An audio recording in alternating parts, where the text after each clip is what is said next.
Can you see me now? Oh well. It is 9:46 p.m.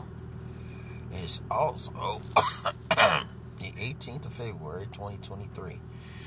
I tried to start, which turned out to be more of an entry video clip than anything else. And I was joking with the prospect of why I should be apply for the Board of Aldermen in the city of St. Louis.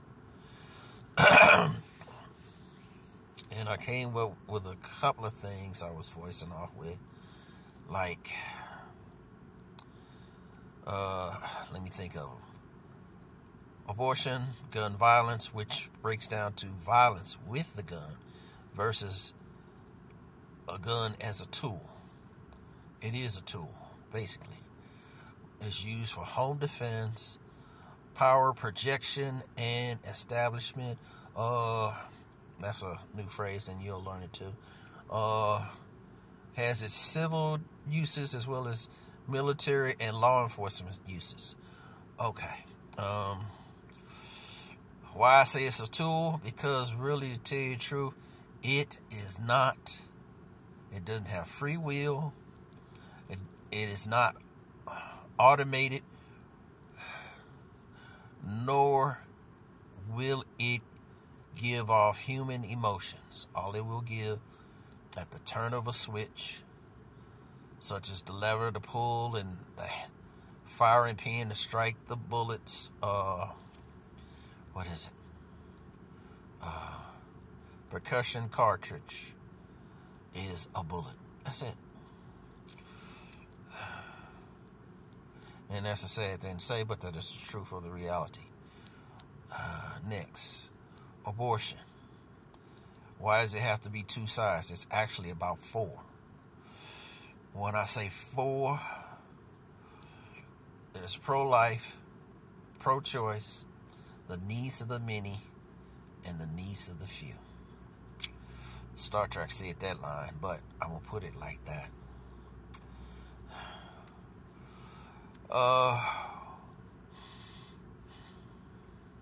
There are some women that cannot have kids. And then there are those that have them for both a good, bad, or ill choice. Some use them as sex slaves. Some use them, might sacrifice them to the devil himself. And I don't know if that's real or not. However, and then there are those that are barren versus those that are abundantly fruitful. And those that have both healthy kids versus children with physical challenges. You call them deformities, but they're physical challenges.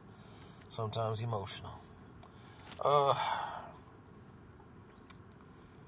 And when I say four, using those last two terms, the needs of the many and outweigh the needs of the few, or the one, that's really the line from Star Trek. But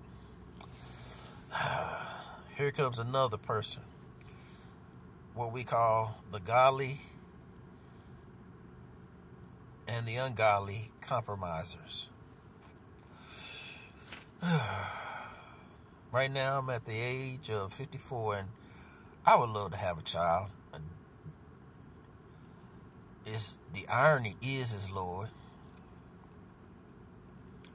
I can't say that I have the time to go and find a wife unless I run into a woman that is actually into me. Marriage, I can't say that isn't few and far away or not possible. I'll say it's something that only the good Lord can bring. Oh, Lord, in Jesus' name. I'll say I'm around pretty women each and every day, and I was slightly having this same conversation with my nephew and my oldest sister. Yet at the same time, as I tell her, there'll be somebody God got for you just as well as there's one for me. Matter of fact, he's had several over the courses of years, and I've both mentally and probably physically chased them away in different ways. You don't have to push a woman away. You can allow her to think and say, "Oh God, I could do better than him," or and think about it later and say, "Oh, that's so great," because the one that God sends, and she's just into God, and she says, "Okay, I'm gonna stick with him." The good Lord says he's the one, and I'm gonna stick with him. Same thing with the man. Oh, she the right one. God say stick with her. Bam. Compromise as far as it would be nice to have children, and children, whether they're born to as products of rape, incest, or they have some type of deformity, could be looked at as an investment, a blessing, a source of value for the community and civilization. That's a lot to say. Then there's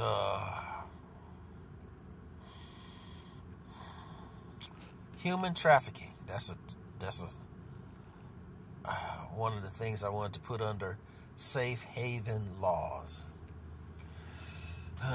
You have a citizen that comes here illegally, and they've been being shifted around from place to place, or they come as a refugee from wars, from political hotspots, from religious persecution, and they want to stay here. Chasing them off is not the thing that needs to be done. It's how do they find a place right here. I would tell anybody, Asian, Africans that come from Africa, Native Americans, Indians that come across the sea, and Europeans. Some people like Ukrainians, Russians, anyone. Please learn the language. Please learn the language. It's not just stop, go, no, yes, and stuff like that. You might have to communicate with somebody other than the person of your same color or culture. I had one particular event where this guy he was Asian, older guy. He was trying to get to St. Louis University, and he was downtown, and he thought that he was in the right area, and I told him, follow me, I'll get you there, and literally, I got him there. We had to hop on the, I think it was on the Metrolink. We took it all the way down to Grand. We got up the stairs. When he looked and noticed that he was closest to the school, he got up and ran across the street. Somebody probably laughed at it. I didn't care, as long as I pointed him in the right direction. And the truth of the matter is, just like yesterday, I'm in the company car.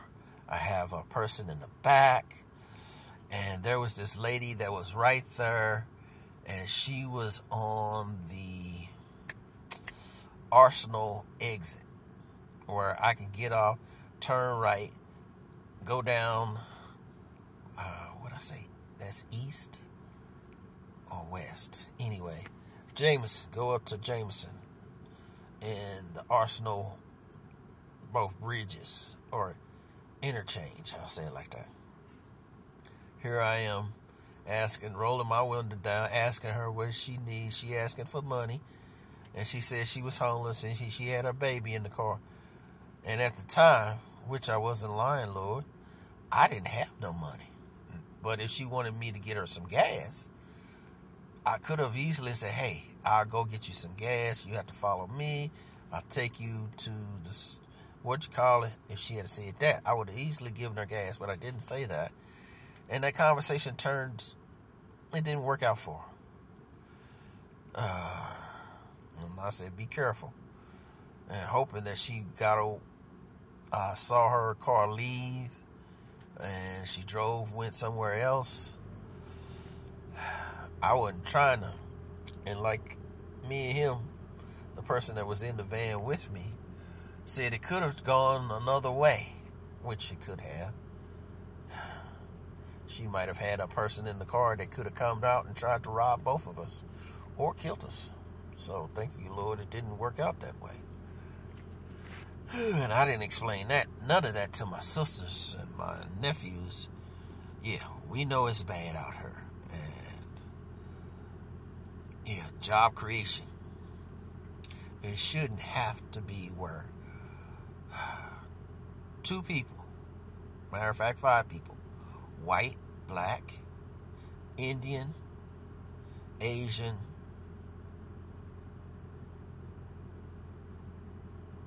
and Native American. Out of those 5 people, the Indian, the black man will be the 2 people that will get the least money, but they are here. They've been here for different reasons. Yeah, one was brought over as slaves, the other one was, the best way I can say is robbed of their inheritance by being the first ones that live over here.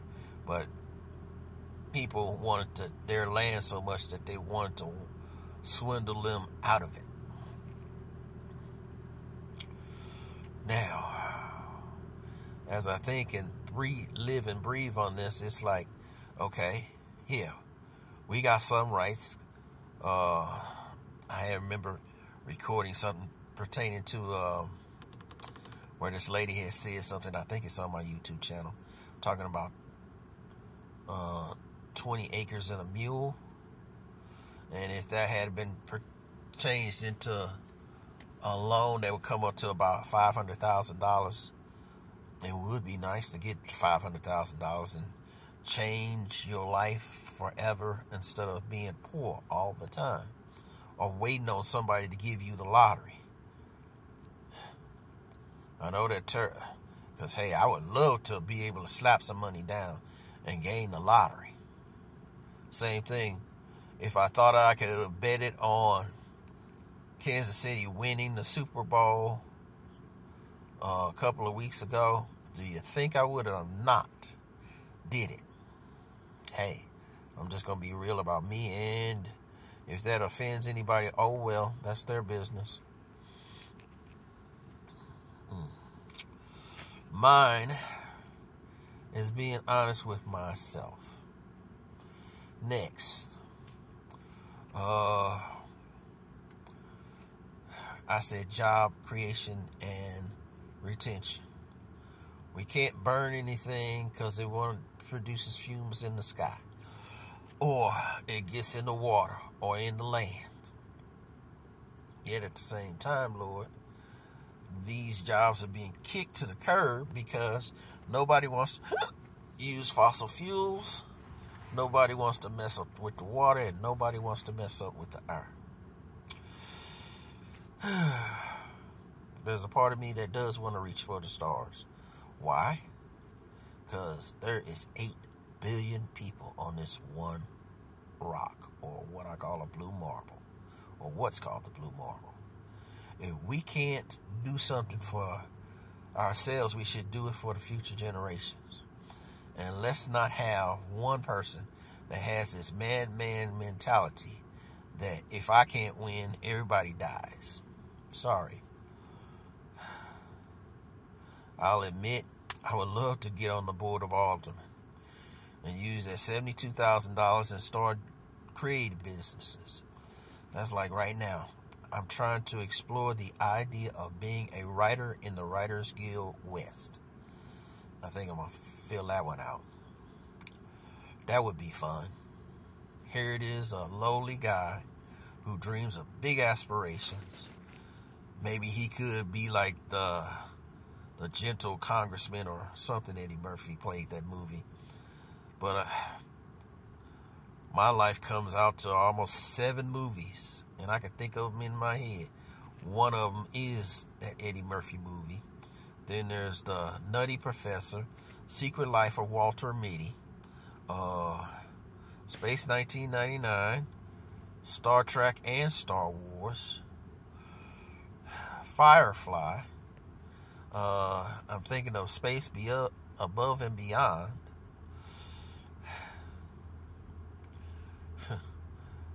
I would love for a little Buck Rogers in there too. Yeah, I'm a guy who's thinking of future things, but I'm right here in this reality. That's a good one, and I'm going to be laughed at. And like the coworker told me, you got to know someone, or you'll get bribed, or you're going to need to take a bribe. God willing, I hope not. Me just wanting to put in and run for a seat in the alderman. And I think that would be the greatest bet.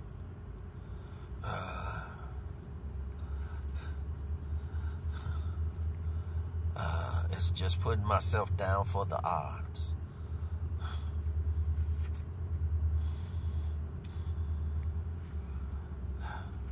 That does sound like a great bet. Can I bet on myself?